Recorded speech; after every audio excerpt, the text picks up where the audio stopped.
Hi guys, kunting pasilip lang sa ating Don Carlos Municipal Hall. Ito sa plaza.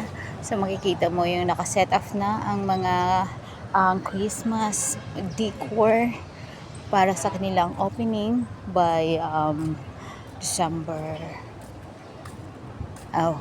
December So ang ganda ng kanilang part na to. Pag ito yung umilaw, pag ito sinindihan, siguro I think mas maganda. So dito tayo sa kabila. Pag pumasok ka dito, makikita mo yung napakamakulay ng kanilang setup.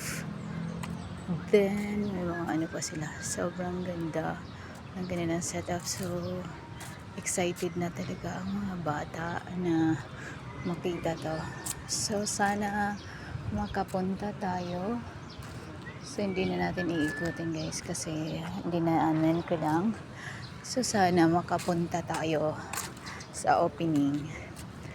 Gusto ko din naman talaga masaksihan ang kanilang opening. Actually taga dito po ako pero paggabi na kasi hindi na ako masyadong pumapasyal. So may mga reindeer dito, dapita. So ito ang ating setup ng ating plaza at tapat ng Municipal Hall ng Don Carlos, Bukidnon. Then say on December 10, I think, not sure, check ko muna. See you on December 10 guys. Thank you for watching everyone.